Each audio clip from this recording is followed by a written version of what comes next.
Story time. The first time that I was ever called the N word, I was 7 years old. It was in school, and I didn't even know the word. I just understood that it was something bad by the teacher's reaction. She got all flustered, and I could just feel it was something that was just special for me. Whatever it wasn't good, and it was for me.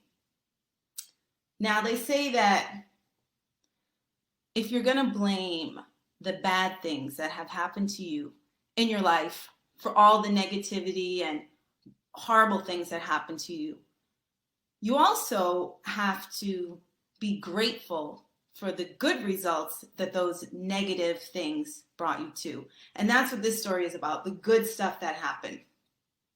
So basically, I grew up in a predominantly white, middle to lower class suburb outside of Boston.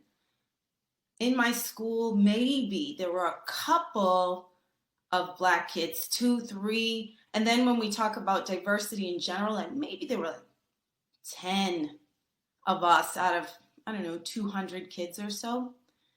So you can imagine a few years later, I'm a teenager at that time in your life when you're trying to just fit in, just be like everybody else. And I was hit with a real struggle, right? Because I didn't look like the people that were around me. And then I would go hang out with my cousins or hang out with other Black people, and they said, "Oh, but you sound white. Like, what are you doing?" So there I was. I felt like I wasn't like anybody. And this is when the cool thing happened. Because I couldn't be like anybody, I was forced to start listening to the voice inside myself, this thing right here that told me who I was. I couldn't look and imitate anybody else. It had to just be authentically me because I didn't have a choice. I wasn't going to win any other way. And you know what? This brought me so much greatness.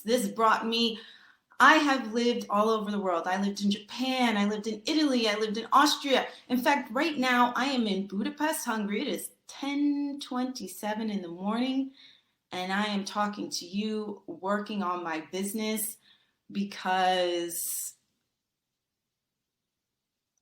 not being like everybody else forced me to listen to a voice inside. And now I'm so used to it that because it's brought me everywhere. I've been on private jets. I've been around the world twice. All because I couldn't be like everybody else. So I was forced to be myself. Now, I'm on here today because I had a great outcome from all of that stuff doesn't mean there isn't a lot of pain and identity stuff that I'm still dealing with today. And it's part of the reason that I started the company I have. My company is called Let's Write Your Future, and our job is to make people more visible. I just wonder if, as a little girl, if I saw more people that were like me doing the types of things that I like to do. I like to windsurf and kayak and be in the woods. And, when you have people telling you like, oh, Black people don't jump out of planes. Black people don't bungee jump. I'm like, I sure as hell do. So my company is really focused on helping you show your authentic self, whatever that is. If you're an Indian woman that cooks Italian food, if you're, I don't know, a Korean yoga teacher, whoever it is that you want to be. In this process of trying to change the identity of the world, I have been through so many struggles, trying to show up on social media all the time and be consistent, which is exactly what you need to do well. You have to be consistent. You have to have the same message. You have to show up regularly, but doing that and doing it in a way that isn't strategic leads to burnout, leads to shame, leads to fights with your family, because that's what was happening to me. I remember, trying to do posts in my bathroom while my baby's crying outside.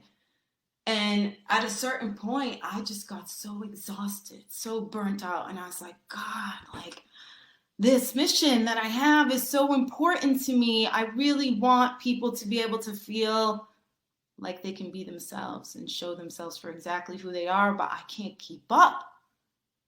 1 minute, I'm so excited, so much energy, ready to go, posting on the regular. And next thing you know, my baby's sick for a week and I can't show up and I feel horrible. So I said to myself, there has got to be a better way, because all of these other people are showing up every day. And I've decided that as hard as I try, I must be missing something. It's not because I'm lazy. And so I came up with a system. I did 2 things, actually. Number 1, I hired someone to help me.